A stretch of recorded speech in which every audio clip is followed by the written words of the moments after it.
নমস্কার বন্ধুরা, কেমন আছেন? আশা করি সবাই ভালো আছেন। আবার একটি নতুন ব্লগে সবাইকে স্বাগত।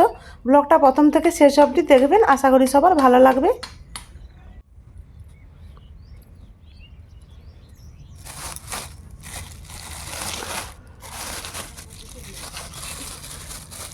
আমার জন্য বেছে রেখেছে, আমি বলেছিলাম না আগে থেকে যে ছেলে আসবে বাড়ি, সেই জন্য আলাদা চিকচিকে করে 500 আলাদা করে রেখেছে। প্রথম এই 23 দিনের দিন ছেলে বাড়ি আসবে, কোনো দিন এরকম ছেড়ে থাকেনি। নকুলের কাছ থেকে চিংড়ি মাছগুলো নিয়েছি, এবার বেছে নেব। পুরো জ্যান্ত।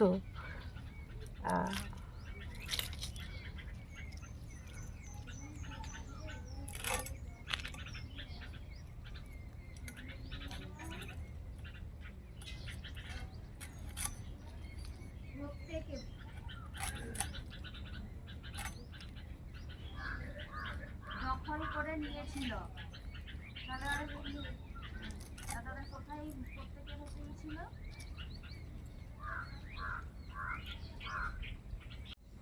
ছেলের পরীক্ষা শেষ হয়ে গেছে, এবার বাড়ি আসবে মেস থেকে।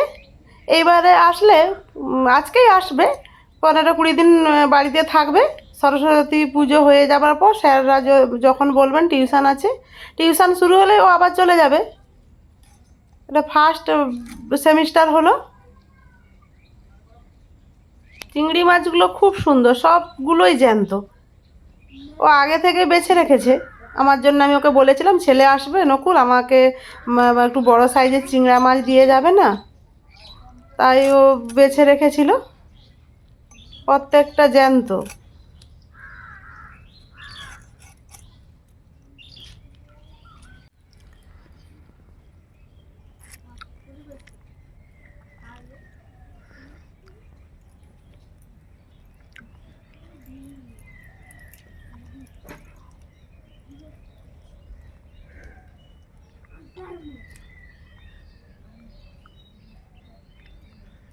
সব মাছ বাছা হয়ে গেছে, চলুন ধুয়ে নিয়ে আসি।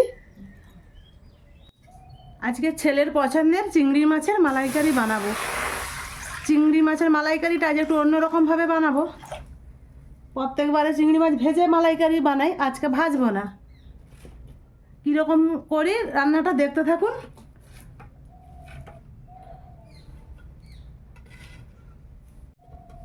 জলটা গরম হয়ে গেছে, এবারে চিংড়ি মাছগুলো জলের মধ্যে দিয়ে দেবো। ভালো করে বেছে ধুয়ে রেখেছি।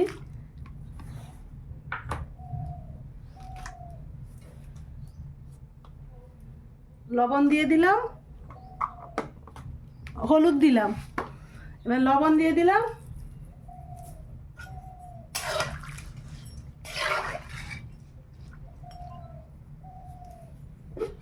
সিদ্ধ হতে থাক, এই জলটা আর ফেলবো না, এই জলটাতেই রান্না করব।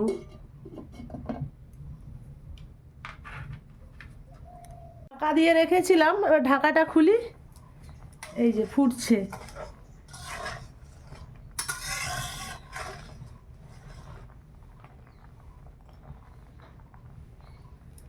আর একটু ফুটে যাক, তারপর নামিয়ে নেব। মাছগুলো সেদ্ধ হয়ে গেছে, এবারে নামিয়ে নেই।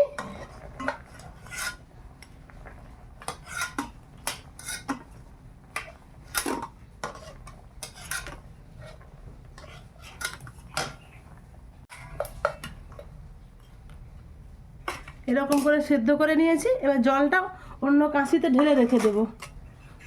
কড়া গরম হয়ে গেছে, এবার তেল দিয়ে দেয়।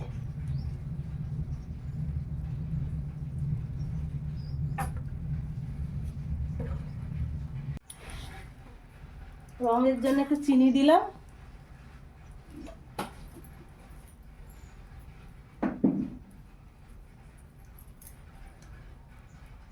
আর ফোড়ন হিসেবে ছোট এলাচ, লং, দারুচিনি, তেজপাতা।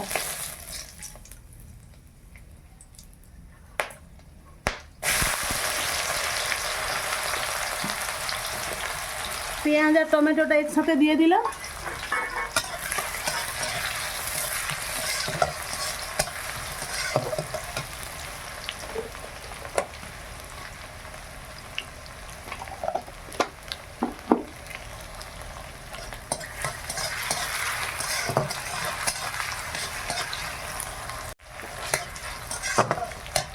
পেঁয়াজ টমেটো ভাজা হয়ে গেছে, এবার আদা রসুনের পেস্টটা দিয়ে দিলাম।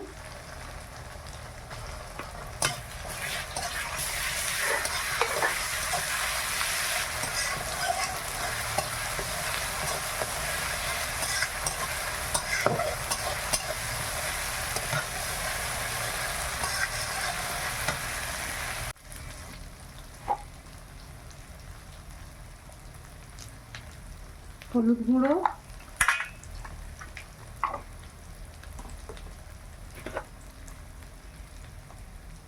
লঙ্কা গুঁড়ো, এটা ঝাল লঙ্কা, যে যেমন ঝাল খায় সে সেরকম দেবে। এটা কাশ্মীরি রেড চিলি দিলাম।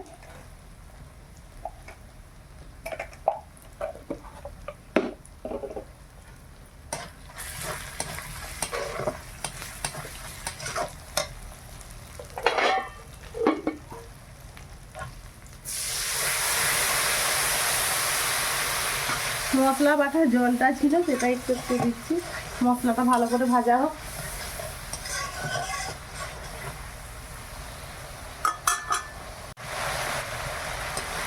এটা তো ভালো করে ভাজা হয়ে গেছে। এইবারে কাজু, চারমগজ আর পোস্ত বেটে রেখেছিলাম দিয়ে দিলাম।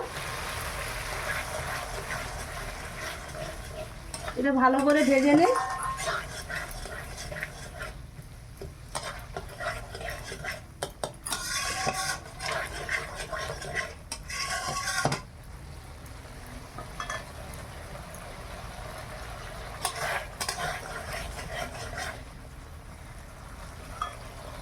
দেখছেন খুব সুন্দর ভাজা হয়ে গেছে সব মশলা, মশলা থেকে তেলেও ছেড়ে গেছে।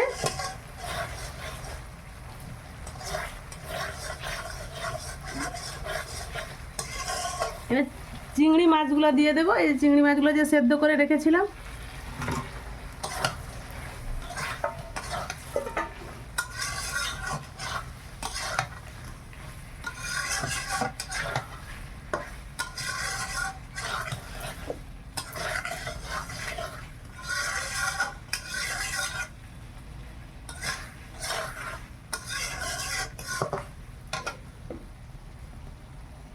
সুন্দর করে কষানো হয়ে গেছে। এরপর নারকেলের দুধটা দিয়ে দেব। আর এই যে চিংড়ি মাছের যে জলটা, এটাও দিয়ে দেব।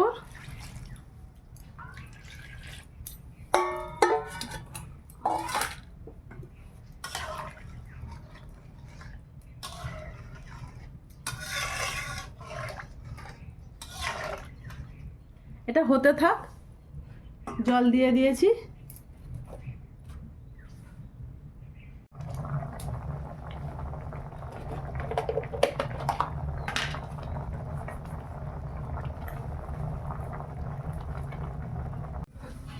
একটু ঢাকা দিয়ে দিয়েছিলাম। কি সুন্দর হয়েছে দেখুন, কালারটা কেমন সুন্দর এসছে। আর একটু হবে।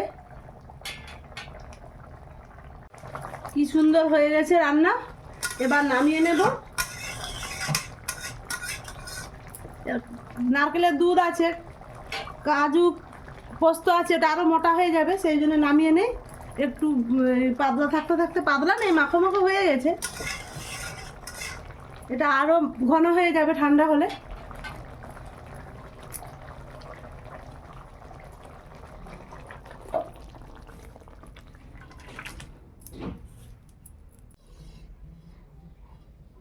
ছেলের জন্য চিংড়ি মাছের মালাইকারি রেডি। ঘন্টা আর আমার ছেলে খাবে।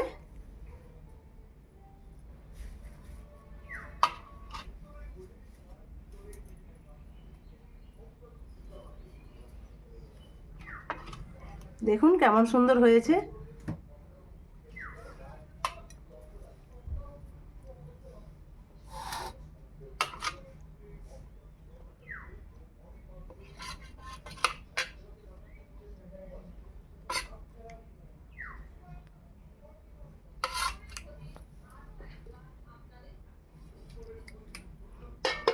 ওদের দুজনের জন্য খাবার বেড়ে নিয়েছি। আপনারাও দুপুরের খাবার খেয়ে নিন। আর আমার চিংড়ি মাছের মালাইকারিটা কেমন হয়েছে বন্ধুরা জানাবেন। আজকের মতো আসছি, সবাই ভালো থাকুন।